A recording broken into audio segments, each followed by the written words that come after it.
Black boy kicked out of first class by stewardess 15 minutes later. His CEO father arrives and changes everything. You need to move back to economy class. Now. The stewardess's voice cuts through the ambient hum of the airplane cabin, sharp and commanding. Her finger points toward the rear of the aircraft, nail polished in the same deep blue as her pristine uniform. 12-year-old Marcus Johnson looks up from his book, confusion washing over his face as he realizes everyone in first class is staring at him. But I have a ticket for this seat, Marcus says, his voice steady despite the knot forming in his stomach.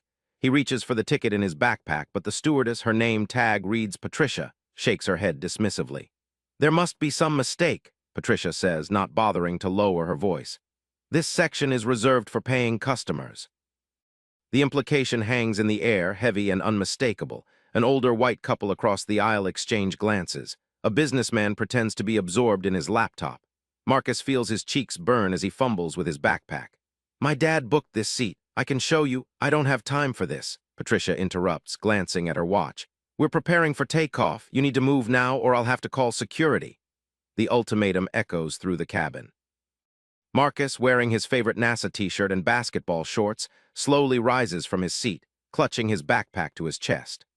The walk of shame begins down the aisle, past rows of averted gazes and curious whispers.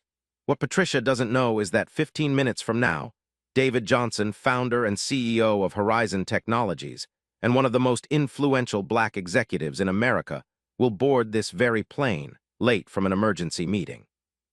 And what happens next will change not just Patricia's day, but the lives of everyone involved. But to understand how we got here, and what makes this moment so pivotal, we need to go back. Not just to the beginning of this day, but to the seeds planted years before that would eventually grow into this explosive confrontation at 30,000 feet. If you want to see how this unfolds and the powerful lessons that emerge, stay with me. This story isn't just about an airline mishap. It's about perception, privilege, and the moments that define who we choose to become. The day begins like any other for the Johnson family. Their suburban Chicago home, a modernist structure of glass, steel, and warm woods nestled on 2 acres in Winnetka, buzzes with the familiar morning energy. The sound of shower water running, toast popping up, news playing softly on the kitchen television. Marcus sits at the island counter, spooning cereal while reviewing science flashcards. At 12, he's already preparing for his school's upcoming regional science competition. The Johnson home, with its clean lines and thoughtful design, reflects David's meticulous attention to detail. After Sophia's passing, he had considered moving to escape the memories that haunted every corner, but Marcus had objected strongly. Mom picked every color, every piece of furniture, he'd said, his young voice trembling with emotion. I don't want to leave her. So they stayed, learning to transform spaces of grief into repositories of cherished memories. David Johnson moves through the kitchen with practiced efficiency, pouring coffee into his travel mug while simultaneously reviewing quarterly projections on his tablet. At 45, David carries himself with the confident ease of someone who has built something substantial from nothing. His trim physique and close-cropped salt and pepper hair give him a distinguished appearance that commands respect in boardrooms and beyond. The kitchen, with its gleaming surfaces and state-of-the-art appliances, had been Sophia's domain. She had loved to cook, filling the house with aromas of spices and herbs, insisting on family dinners despite David's demanding schedule. Now the space feels both sacred and painful, a daily reminder of what they've lost and what they're determined to preserve. Quiz me again on the periodic table, Dad? Marcus asks, pushing his half-empty cereal bowl aside. His voice carries the slight rasp of early adolescence, but his eyes, the same warm brown as his mother's, hold a maturity born from navigating grief at a young age. David smiles, setting down his tablet. Despite the meeting notifications pinging relentlessly, he never misses these moments with his son. Hit me with the noble gases. Marcus rattles them off without hesitation. Helium, neon, argon, krypton, xenon, radon, and oganesson. That's my boy, David says, reaching across to fist bump his son. Your mom would be so proud of you. The mention of Sophia brings a familiar mixture of warmth and sadness. 3 years since cancer took her, the Johnson men have developed their own rhythm, their own ways of keeping her memory alive in the daily fabric of their lives. I wish she could see me at the competition next week, Marcus says quietly, tracing patterns in the condensation on his orange juice glass. David rests a hand on his son's shoulder, feeling the slender frame that reminds him so much of Sophia. She too had been long-limbed and graceful. She sees you, Marcus, every day. And she's as amazed as I am. He checks his watch, the vintage Patek Philippe that had been his father's, a rare extravagance for a man who had grown up with so little. Speaking of which, I need to finalize these emergency meetings in Atlanta today, but I'll be on the later flight this afternoon. You're all set to fly ahead with Ms. Rose, right? Marcus nods. Rose Washington has been the Johnson family's personal assistant since Marcus was in kindergarten. More family than employee, she stepped in countless times since Sophia's passing, especially when David's CEO responsibilities demand his attention. Rose had known Sophia since college roommates at Howard University, where Sophia studied architecture and Rose pursued business administration. Their friendship had survived Sophia's whirlwind romance with David, the lean early years of Horizon Technologies, and the demands of raising Marcus while building careers. When Sophia's cancer diagnosis came, Rose had been the one to reorganize her entire life to help, moving into the Johnson guest house for the final 6 months. "I've got my presentation all ready to practice on the plane," Marcus says, his enthusiasm momentarily breaking through the morning melancholy. "I'm going to crush nationals this year." David beams with pride. "That's what I like to hear, confidence." The memory of Marcus's journey to this science competition flashes through David's mind. His son had always been precocious, reading at 3, doing basic algebra at 6, devouring astronomy books by 8. But after Sophia's death, Marcus had retreated into academics with an intensity that sometimes worried David. The therapist had assured him it was normal, Marcus finding control and purpose in an area where he excelled, creating structure amid emotional chaos. The project that had qualified Marcus for nationals examined the potential for growing specialized bacteria in microgravity, with applications for long-distance space travel. His elementary school hadn't been equipped to support such advanced research, so David had arranged for Marcus to work with mentors at Northwestern University's laboratory. The university professors had been skeptical at first. What could a 6th grader possibly contribute? But Marcus's brilliance had quickly won them over. Rose arrives precisely at 8:30 a.m., her electric car pulling into the circular driveway with a soft hum. At 62, Rose carries the wisdom of her years with grace and a no-nonsense efficiency that has made her indispensable to the Johnson household and Horizon Technologies alike. Her silver-streaked hair is pulled back in its usual neat bun, and she wears a practical pantsuit in a rich plum color, Sophia's favorite, she'd explained once when Marcus had complimented it. Rose had never married, pouring her considerable talents instead into her career and increasingly over the years into the Johnson family. "You two are my legacy," she often tells Marcus, only half joking. "Good morning, gentlemen," she calls as she enters through the side door, her rolling carry-on trailing behind her. "Are we ready for Atlanta?" The kitchen brightens with her presence. Rose has a way of energizing a room, of making even routine moments feel purposeful and organized. "Marcus is packed and prepared," David confirms, gesturing to the sleek luggage waiting by the door. "I've got these emergency meetings that came up. Richardson is threatening to pull out of the merger at the last minute." Rose raises an eyebrow. "Thomas Richardson, still trying to throw his weight around." Thomas Richardson, III, heir to Richardson Pharmaceuticals, had been a thorn in David's side throughout the negotiation process. Old money meeting new innovation with all the friction that entailed. Richardson seemed particularly irritated that David, a self-made man from Chicago's South Side, wouldn't be properly deferential to his family's century-old business legacy. "Some men can't stand not being the biggest fish in the pond," David replies with a knowing look. "I'll handle it and catch the 2 p.m. flight. Just need you to get Marcus settled at the hotel. The science competition prep starts tomorrow morning." Rose nods, already mentally reorganizing her day. "Consider it done," she says, then turns to Marcus. "Your chariot awaits, young sir." Marcus grins, hoisting his backpack. The NASA logo emblazoned across the front is slightly faded from constant use. "Let me just grab my suitcase." As Marcus heads upstairs, David pulls Rose aside.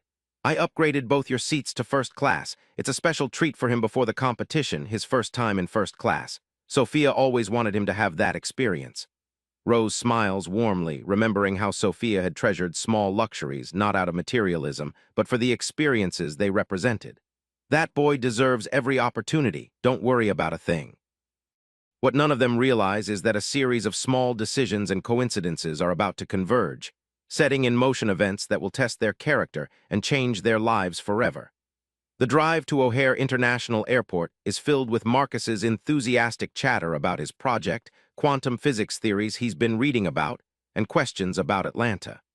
Rose listens attentively, offering thoughtful responses. This is their routine, Rose never talking down to Marcus, always treating his intellectual curiosity with respect, just as Sophia had done. The morning traffic moves surprisingly well, giving them a comfortable buffer before the flight. Rose's Toyota Prius, a concession to practicality despite David's repeated offers to buy her a luxury vehicle, hums efficiently through the suburban streets toward the highway. Did I tell you Professor Chen thinks my bacteria growth model could be published? Marcus says, his legs swinging excitedly beneath the dashboard. In an actual scientific journal with me as co-author. Rose glances at him with genuine pride. You did not tell me that, but I'm not surprised. Your mother always said you'd be changing the world before you hit high school. The mention of Sophia brings a moment of quiet reflection.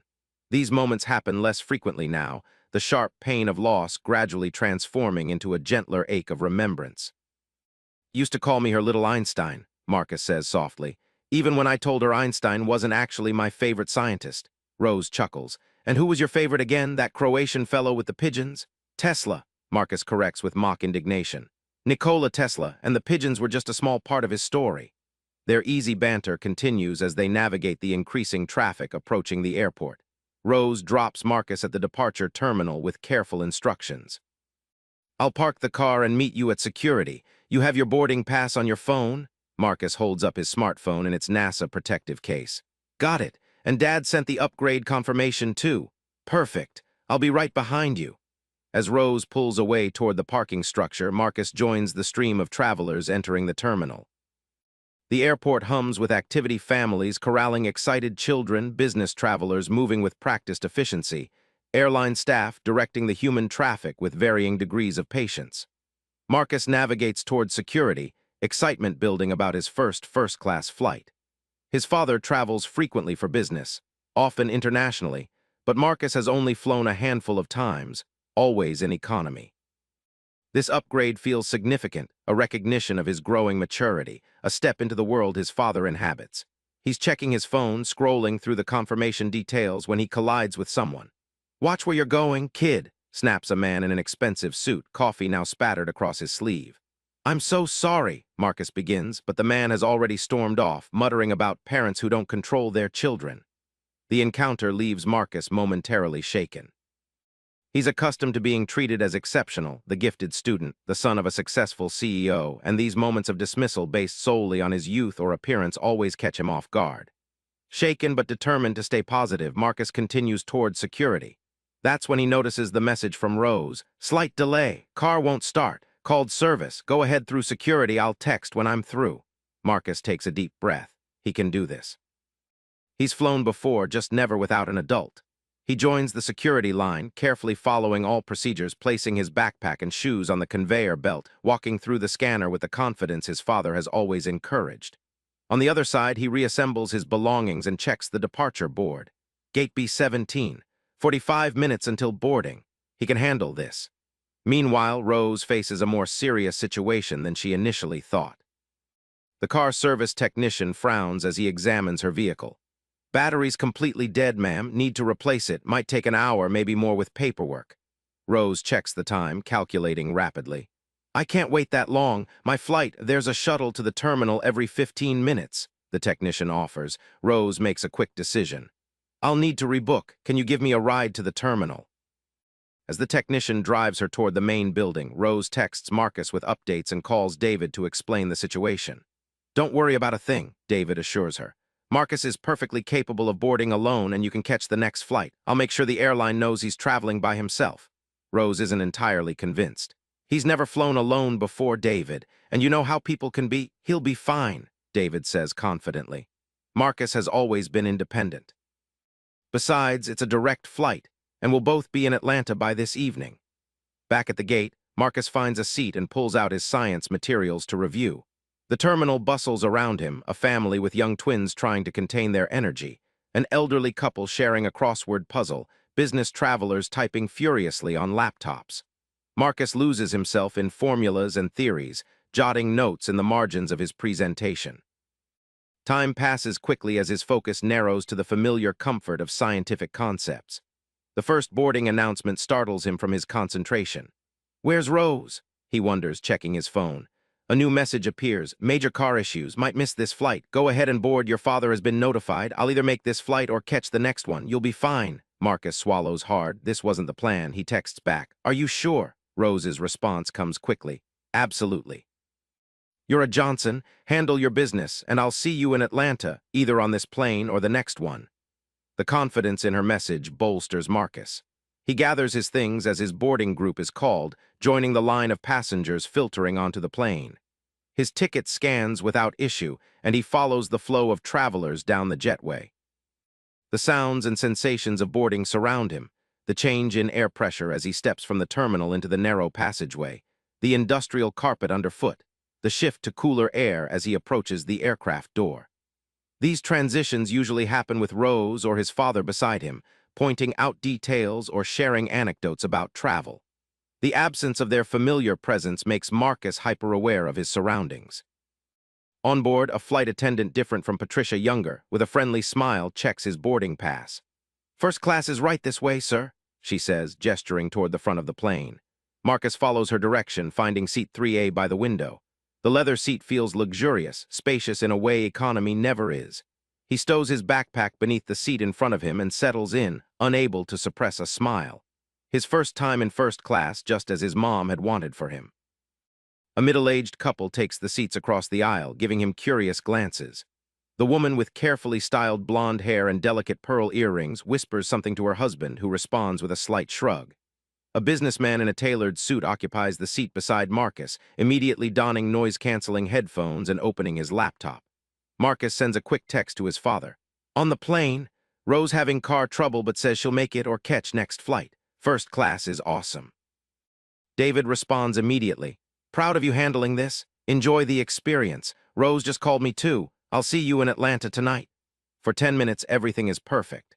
Marcus accepts a pre-departure beverage apple juice in a real glass and returns to his book, a thick volume on astrophysics that would seem peculiar for a 12-year-old if not for the focused interest with which he reads it. That's when Patricia appears, beginning her pre-flight checks of the first-class cabin. Tall and slender, with precisely applied makeup and not a hair out of place, she moves with the efficiency of someone who has performed these routines thousands of times. Her gaze lands on Marcus, lingering a beat too long. She moves through her duties, checking seatbelts and overhead compartments, but keeps glancing back at the young black boy sitting alone in first class, dressed in casual clothes rather than the business attire common in this section. Finally, she approaches. "Excuse me, young man. Are you waiting for your parents to join you?" Her tone is professionally pleasant, but carries an unmistakable note of suspicion. Marcus looks up from his book. "No, ma'am, I'm traveling to Atlanta. This is my seat." He motions to the window beside him. Patricia's smile doesn't reach her eyes. "And you're in first class." Something in her tone makes Marcus reach for his phone. "Yes, my dad upgraded our tickets. I can show you our tickets," Patricia interrupts. "So someone is joining you." "My dad's assistant, Ms. Rose, but she's having car trouble. She might be on this flight or the next one." Patricia's expression shifts subtly, her lips tightening almost imperceptibly. "I see. May I check your boarding pass?" Marcus pulls up the mobile boarding pass on his phone, turning the screen toward her. Patricia studies it for a moment, her French manicured nails tapping against the device. "This says Johnson M. Your father purchased this ticket." "Yes, ma'am, David Johnson. He's meeting us in Atlanta later." The name doesn't appear to register with Patricia. A flicker of something doubt, suspicion, crosses her face. "Wait here." She moves to the front of the cabin, conferring with another flight attendant and glancing back at Marcus. The other passengers pretend not to notice, but their attention is palpable. The businessman beside Marcus shifts uncomfortably, stealing a quick look at the boy before returning to his spreadsheet. When Patricia returns, her demeanor has hardened. "You need to move back to economy class, now." And this brings us back to where our story began, with Marcus standing in the aisle, backpack clutched to his chest, the weight of every stare in first class on his shoulders as he makes the long walk toward the economy section. But he begins one last time. "No more discussion," Patricia cuts him off, her voice firm. "Find any open seat in the back. We need to prepare for departure." Marcus trudges down the aisle, burning with humiliation. Each step feels heavier than the last. the distance between first class and economy stretching endlessly before him. Passengers glance up curiously as he passes, some with sympathy, others with indifference, a few with subtle judgment. What had this child done to be ejected from first class? He finds an empty middle seat between a woman absorbed in her e-reader and a man already asleep against the window, his face pressed against the plastic shade, mouth slightly open. "Excuse me," Marcus says quietly, and the woman sighs dramatically as she stands to let him in, not bothering to hide her annoyance at the interruption. As he squeezes into the cramped middle seat, Marcus texts his father with trembling fingers. "They made me leave first class. The flight attendant didn't believe me." The contrast between the spacious leather seat he'd just left and this confined space between strangers feels like a physical representation of the injustice. His knees press against the seat in front, his elbows tucked tightly against his sides to avoid disturbing his neighbors.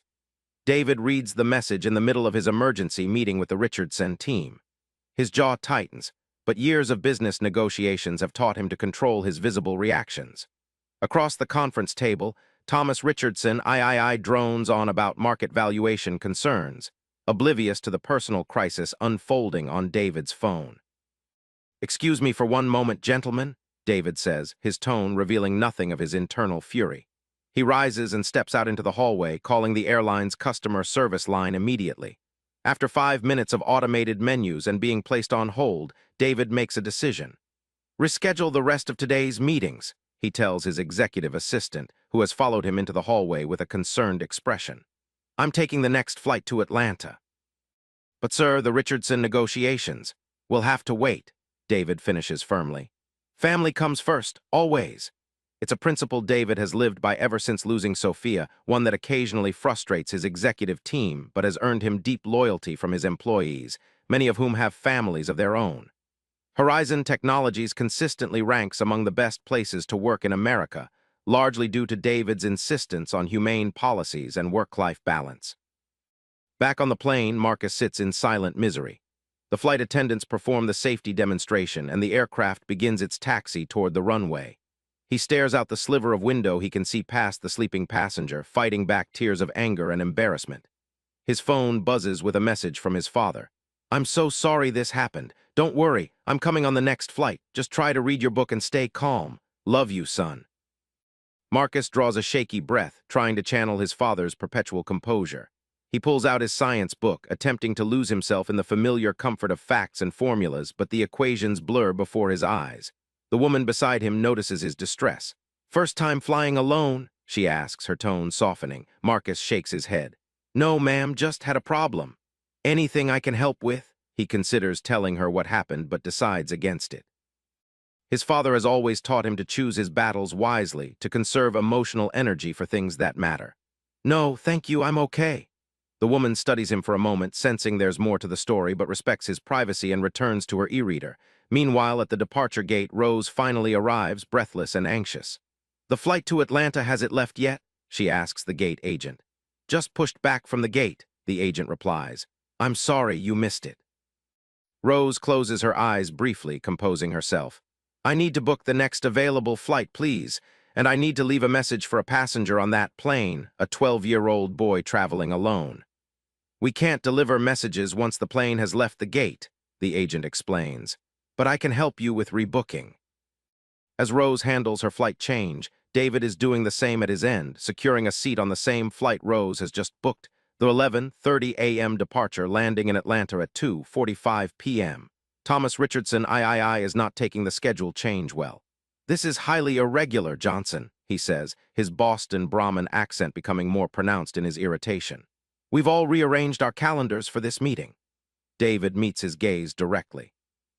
"And I appreciate that, Tom, but my son needs me right now. Your concerns about the merger will be addressed, just not today." Richardson's face reddens.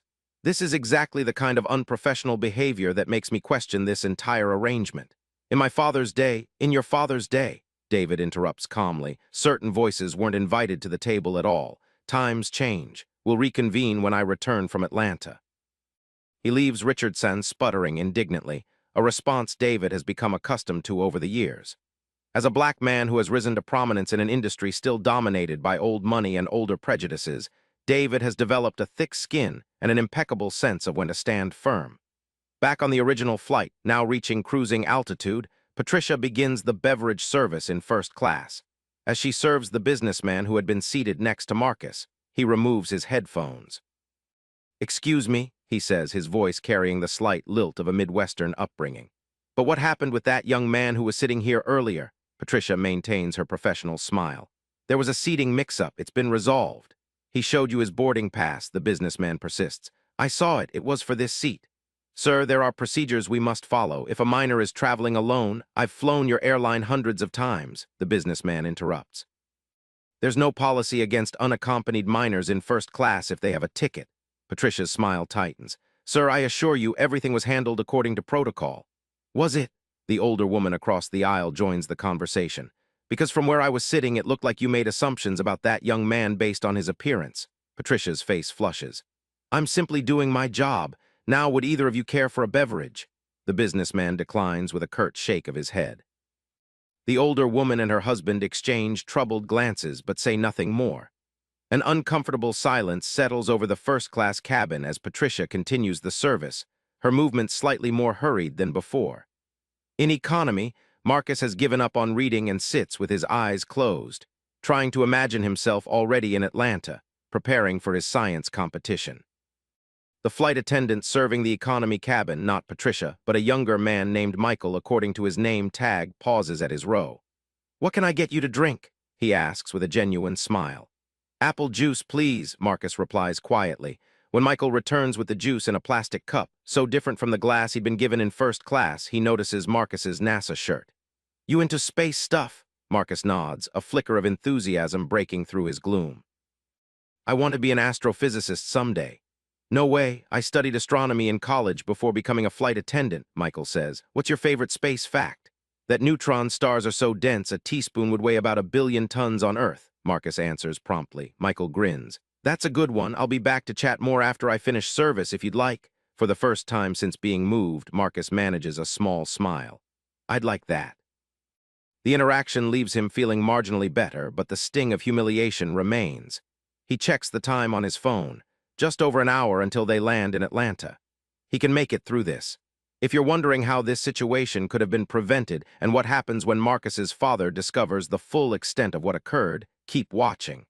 The confrontation that follows will leave you speechless. At Chicago O'Hare, David and Rose meet coincidentally at the gate for the 11:30 a.m. flight to Atlanta. Rose spots him first, her relief evident as she waves him over. "Mr. Johnson," she exclaims, surprise and concern mingling in her voice. "I'm so sorry about what happened with Marcus. My car completely died," and David raises a hand. "It's not your fault, Rose, but Marcus texted me that they forced him out of first class." Rose's expression darkens. "They did what?" "But his ticket, exactly," David says, his calm demeanor belying the anger simmering beneath. "I've been on the phone with their corporate office for the past hour, but you know how these things go. Lots of apologies, promises to look into it, but no real action." Rose shakes her head, her silver bun catching the fluorescent light of the terminal. "That poor boy, how did he sound in his texts?" "Upset but holding it together," David says proudly. "He's resilient." "Like his mother," Rose observes softly. David nods, the shared memory of Sophia creating a moment of connection. "Exactly like her." "What are you going to do?" Rose asks, knowing David well enough to recognize when he's developing a strategy. A determined smile crosses David's face. "What I always do when systems fail, handle it personally." They board their flight together, both upgrading to first class using David's frequent flyer status. Throughout the journey, David makes calls and sends emails, his network of contacts extending far beyond what most would expect, even for a CEO of his stature. David Johnson's path to success had been anything but conventional. Raised by a single mother in Chicago's South Side, he'd won a scholarship to Northwestern University, where he'd studied computer engineering. His natural aptitude for both technology and human connection had served him well, helping him navigate spaces where few people looked like him. Horizon Technologies had begun in his apartment 15 years ago, with David coding at night while working as an IT consultant during the day. The company's breakthrough product and innovative security protocol that could adapt to emerging threats in real time had caught the attention of major corporations, leading to rapid growth. He'd met Sophia at a charity gala where he was being honored for creating tech internship programs for underserved communities. She'd approached him afterward, intrigued not by his success, but by his passion for education. Their connection had been immediate and profound, both of them driven, principled, and committed to creating change. By the time they land in Atlanta, David has spoken with a board member of the airline's parent company, the aviation editor at a major newspaper, and his company's chief legal counsel. But his most important priority remains his son. As their plane taxis to the gate, David turns to Rose. "I know how you feel about confrontation, Rose. If you'd prefer to take Marcus to the hotel while I handle this." Rose straightens in her seat, her expression resolute.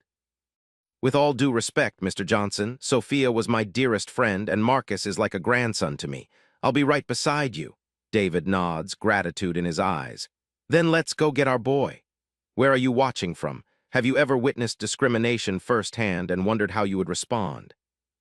The next few minutes will show exactly what happens when someone with power chooses to use it responsibly, not just for themselves, but for every person who has ever been unjustly treated. The Atlanta airport bustles with activity as David and Rose navigate its sprawling concourses with purposeful strides. They've arranged to meet Marcus at the designated unaccompanied minor area, though David had to insist on this accommodation since Marcus wasn't officially registered as an unaccompanied minor for the flight. Marcus waits at the designated area, perched on the edge of a plastic chair, his backpack beside him. An airline representative stands nearby, clearly tasked with keeping an eye on him until his father arrives. The boy's posture is stiff, his usual animation subdued. When David and Rose enter the waiting area, Marcus jumps up, relief washing over his face. "Dad!" David embraces his son tightly, then holds him at arm's length, examining him as if searching for visible damage. "Are you okay?"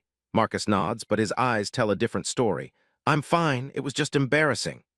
David notices how Marcus speaks in a hushed tone, as if trying to minimize the incident, make himself smaller. It's a response David recognizes from his own childhood, the instinct to downplay injustice rather than draw attention to it. The recognition fuels his determination. "What exactly happened?" David asks gently. "Tell me everything." As Marcus recounts the incident, his voice occasionally wavers but remains controlled. He describes Patricia's questioning, her dismissal of his boarding pass, the public humiliation of being marched back to economy class. With each detail, David's expression grows more serious. Rose places a comforting hand on Marcus's shoulder, her own face a mixture of sympathy and barely contained indignation. When Marcus finishes his account, David nods once, decision made. He turns to the airline representative. "I'd like to speak with your supervisor immediately." The representative, picking up on David's authoritative tone, responds promptly.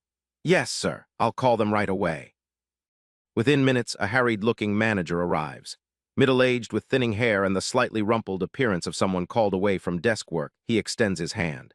"I'm Keith Dawson, Customer Service Manager. How can I assist you today?" David extends his hand. "David Johnson, CEO of Horizon Technologies. My son was discriminated against on your flight from Chicago this morning, and I want to know exactly what you're going to do about it." Keith's professional smile falters slightly. "Discriminated against? I'm not sure my 12-year-old son had a confirmed first-class ticket," David interrupts, his voice level but intense. "Your flight attendant removed him from his rightful seat without cause, without checking his ticket properly, and without contacting me as the parent who purchased the ticket. The only plausible explanation is that she made assumptions based on his race and age." Keith swallows visibly. "Mr. Johnson, I assure you we take these allegations very seriously." "They're not allegations," Rose interjects, stepping forward. Her normally gentle demeanor has given way to the fierce protectiveness that surfaces whenever Marcus is concerned. "I was supposed to be traveling with him but was delayed. There was no policy violation that justified moving him." Keith glances between them, clearly calculating the potential ramifications of this situation. "Let me look into exactly what happened. If you'll just give me a moment, I want to speak with the flight attendant who made this decision," David states firmly. "Patricia, according to her name tag." Keith hesitates. "Sir, our crew has a mandatory rest period, then interrupt it," David says, still calm but unmistakably stern. "This isn't going away, Keith. Either we address it properly now, or it becomes a much larger issue for your airline." The implied weight of David's position and connections hangs in the air. Keith excuses himself to make a call, stepping just far enough away to maintain the illusion of privacy while remaining in sight. Marcus looks up at his father. "Dad, it's okay. We don't have to make a big deal. It is a big deal, son." David says, kneeling to meet Marcus at eye level. The move is deliberate, a way of showing his son that this conversation is of primary importance, regardless of who might be watching. Not just for you, but for everyone who comes after you. Sometimes you have to stand up even when it's uncomfortable. Marcus nods slowly, understanding dawning in his eyes. Your mother would have been the first one demanding answers, Rose adds softly. A ghost of a smile touches Marcus's lips. She would have been way louder about it, though. David and Rose exchange knowing looks. Sophia had been the fiery one in the family, passionate, outspoken, unwilling to let injustice pass unchallenged. David's approach was typically more measured, but no less determined. Keith returns, visibly tenser than before. Mr. Johnson, Patricia has agreed to meet with you. She's in our staff lounge. I can take you there now. David turns to Rose. Would you mind taking Marcus to get something to eat? We'll join you shortly. Rose understands immediately. Of course. Come on, Marcus. Let's find those cinnamon pretzels you like. As they walk away, Marcus glances back at his father, a mixture of worry and admiration on his face. The staff lounge is a bland room with uncomfortable furniture and fluorescent lighting. Patricia sits stiffly on a vinyl sofa, still in her uniform. Keith hovers near the door as David enters. Patricia, this is Mr. Johnson, Keith begins awkwardly. He wanted to discuss the situation with his son on this morning's flight. David doesn't sit. I'd like to hear your explanation for why you removed my son from his assigned first-class seat. Patricia straightens her shoulders. Sir, when I see an unaccompanied minor in first class, it's my responsibility to verify their travel arrangements. Your son couldn't produce adequate documentation. He showed you his boarding pass, David interrupts, which clearly displayed his assigned seat. Yes, but without an adult present, there is no airline policy prohibiting unaccompanied minors in first class if they have a valid ticket, David states. I checked, thoroughly. Patricia's gaze flickers to Keith, who offers no support. It was an unusual situation. I was using my judgment to, would you have made the same judgment if my son were white? David asks directly. The question lands like a physical blow. Patricia inhales sharply. That's not fair. I would never, it's exactly fair, David says, his voice still measured but carrying unmistakable authority. Because that's the question every black parent has to consider when their child experiences unfair treatment. Would this have happened to a white child? In my 25 years of business travel, I've seen plenty of white children flying alone in first class. None of them were questioned like my son was. Patricia's face flushes. I'm not racist, Mr. Johnson. I have black friends, and David raises a hand. This isn't about whether you consider yourself racist, Patricia. It's about the impact of your actions and the assumptions that drove them. He finally takes a seat across from her. Let me tell you something about my son. Marcus is 12 years old and already taking advanced placement science classes. He's flying to Atlanta for a national science competition that most high school seniors couldn't qualify for. He's grieving the loss of his mother to cancer, but he still maintains straight A's and volunteers teaching younger kids about space and astronomy. David leans forward slightly. And none of that should matter. He could be an average student with no special talents, and he would still deserve to be treated with the same respect and presumption of belonging as any other passenger with a first-class ticket. Patricia's defensive posture begins to crumble. I was just doing my job. If your job is to make travelers feel welcome, David responds. My son left this plane feeling humiliated and unwelcome, receiving a clear message that people who look like him don't belong in first class unless they can prove, beyond any doubt, that they do. Keith, who has been silent throughout the exchange, finally speaks. Mr. Johnson, on behalf of the airline, I want to offer our sincere apologies. This isn't the experience we want for any of our passengers, especially not a child. David turns to him. Apologies are a start, but they're not enough. I want to know what actions you're going to take. Before you see how this ends, make sure you're subscribed to our channel. The resolution to this confrontation contains valuable lessons for anyone who has ever faced discrimination or witnessed it happening to others. Keith clears his throat. We can offer complimentary flights, and I don't want free flights, David interrupts. I want systemic change. Here's what I'm proposing. First, your airline implements enhanced bias training for all customer-facing staff, with particular emphasis on recognizing and addressing unconscious assumptions. He continues, counting off points on his fingers. Second, you develop clear protocols for verifying passenger seating that don't rely on subjective judgments. Third, you establish a more accessible complaint process for passengers who experience discrimination. Keith blinks, clearly not expecting such specific demands. Mr. Johnson, while those are admirable goals, I don't have the authority to— I spoke with Alina Richards before landing, David says calmly. The name drops like a bomb in the small room. Alina Richards is a board member of the airline's parent company and a well-known advocate for corporate diversity initiatives. Ms. Richards thought these were reasonable requests, David continues. She's expecting your CEO's call by the end of business today. Patricia's eyes widen as she realizes the level of influence she's dealing with. Keith appears to be mentally calculating the fastest way to contact his superiors. There's one more thing, David adds, his tone softening slightly. Patricia, I don't want you fired. Both Patricia and Keith look at him with surprise. Firing you wouldn't solve the underlying problem, David explains. Instead, I think you should be part of the solution. I want you involved in developing this new training, sharing this experience anonymized, of course, as a case study in how unconscious bias can affect decision-making. Patricia stares at him, confusion evident on her face. Why would you want that, after what I did to your son? Because, David says simply, change doesn't happen by punishing individuals. It happens by transforming systems, and systems are made up of people willing to learn and grow. He stands, signaling the end of the conversation. Keith, I'll expect an email outlining the airline's plan to address these issues within a week. Patricia, I hope you'll consider my suggestion. It's an opportunity to turn an unfortunate incident into something meaningful.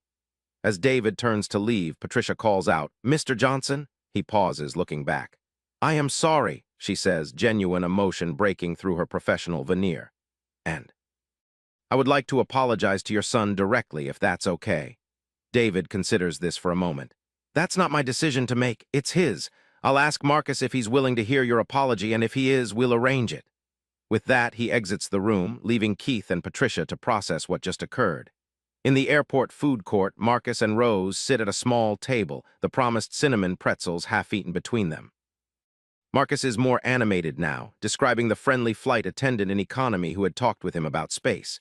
His name was Michael, and he knew all about the James Webb Telescope, Marcus is saying as David approaches. He said he'd look up my research if I told him where it gets published. That's wonderful, Rose responds, then notices David. Everything okay? David finds Rose and Marcus at a cafe table, Marcus looking much more relaxed with a cinnamon pretzel and a chocolate milk. Everything okay, Dad? Marcus asks as David joins them. Getting there, David replies, stealing a piece of his son's pretzel. Patricia would like to apologize to you. How do you feel about that? Marcus considers this, wisdom beyond his years evident in his thoughtful expression. Would it help her understand why what she did was wrong? David feels a surge of pride. I think it might. Then I'll listen, Marcus decides. Mom always said people deserve a chance to make things right. Rose smiles, patting Marcus's hand. Your mother would be very proud of you today, young man. Sophia had believed deeply in the power of accountability coupled with compassion. Justice without mercy is just revenge, she would say. It was one of many philosophies she'd hoped to instill in their son. The apology happens 30 minutes later in a quiet corner of the airport lounge. Patricia has changed from her uniform into civilian clothes, as if to emphasize that this conversation is happening person to person, not employee to customer. Marcus, she begins, her voice thick with emotion, I made assumptions about you based on how you look and your age. I didn't treat you with the respect you deserved as a passenger, and I embarrassed you in front of other people. That was wrong of me, and I am truly sorry. Marcus listens attentively, his expression serious beyond his years. When Patricia finishes, he's quiet for a moment. Thank you for apologizing, he finally says. It hurt when you didn't believe me. It made me feel like I didn't belong there. Patricia nods, tears welling in her eyes. You absolutely belonged there, and I should have recognized that. My mom died 3 years ago, Marcus continues, surprising everyone with this shift in conversation. She always told me that first class wasn't just about the bigger seats or better food. It was about the experience, about dreaming big and seeing possibilities. This was supposed to be my first time experiencing that. Patricia swallows hard, visibly moved by the 12-year-old's words. I took that experience from you and I can't give it back, but I promise you, Marcus, I'll remember this, and I'll do everything I can to make sure no other child feels the way I made you feel today. Marcus studies her face, seeming to gauge her sincerity. Then he extends his hand. I accept your apology. As they shake hands, something subtle but profound shifts in the atmosphere, a small moment of healing, of connection across the divides of age, race, and circumstance. David, watching this exchange, reflects on what his late wife would think of their son today. Sophia had always emphasized the importance of standing up for yourself while still leading with compassion. Marcus was embodying that balance perfectly. Later that evening in their hotel suite, Marcus practices his science competition presentation while David reviews emails on his laptop. The incident on the plane seems distant now, but its echoes remain. "Dad," Marcus says during a break in his rehearsal, "do you think what happened today will make any difference?" David considers the question carefully. "I believe it will, for Patricia personally. Whether it changes the larger system depends on how the airline follows through. But here's what I know for sure. Speaking up always matters, even when the results aren't immediately visible." Marcus nods, absorbing this. "Like planting seeds." "Exactly like that," David agrees. "Your mom used to say that justice is a garden we may never see in full bloom, but we still have to tend it." "I remember," Marcus says softly. Then, with the quick emotional pivots typical of his age, he brightens. "Want to see my new slide on bacterial reproduction in zero gravity?" David grins. "Absolutely. Hit me with the science, Professor Johnson." The next day, as Marcus prepares for his science competition, the incident on the plane seems distant, overshadowed by equations and experimental procedures. But its impact continues to ripple outward.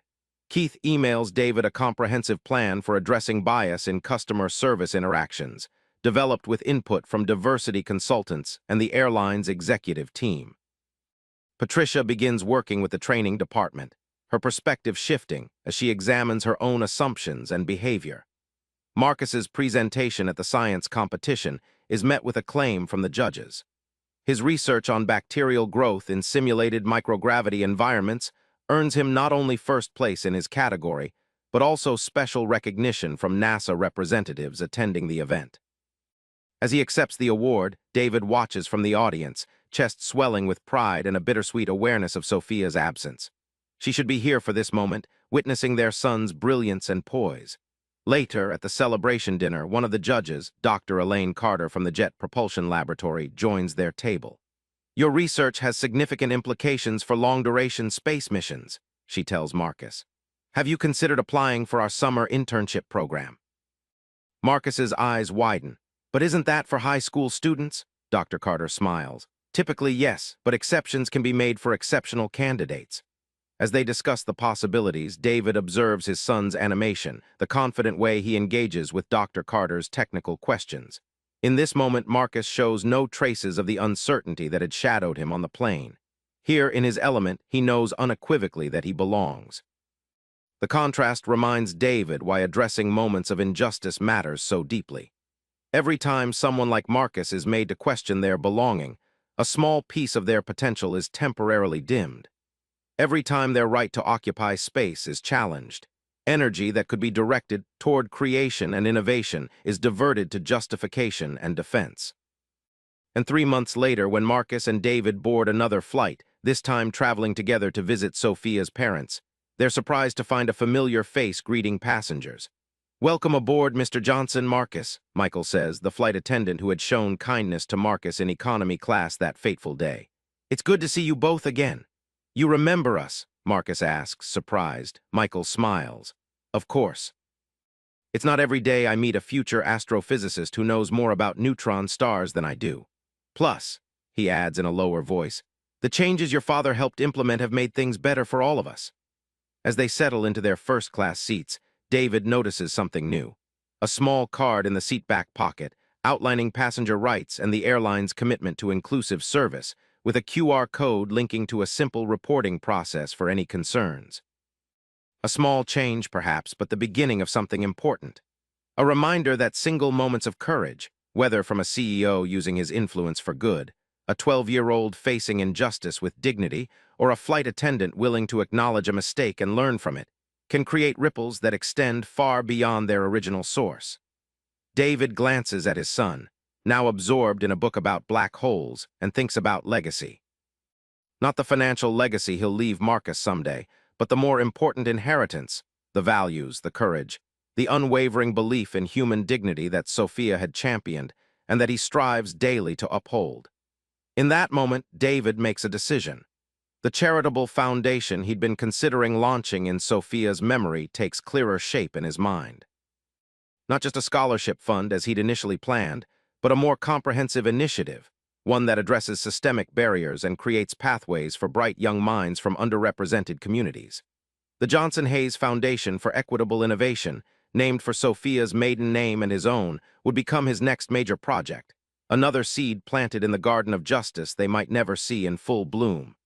"Dad!" Marcus's voice pulls him from his thoughts. "Do you think aliens have discovered black holes too?" David smiles. "If they're out there and they're as smart as you, definitely." As the plane climbs into the clouds, father and son discuss the possibilities of extraterrestrial astronomy, the conversation flowing naturally between scientific fact and imaginative speculation. It's a moment of simple connection that contains, within it, all the hope and possibility that Sophia had always seen in their son. Would you have demanded Patricia be fired, or do you agree with his approach of making her part of the solution? Let us know in the comments below. Life rarely offers neat resolutions to complex problems. Patricia's journey toward greater awareness continues, with occasional steps backward amid the progress. The airline implements most, though not all, of David's suggested changes.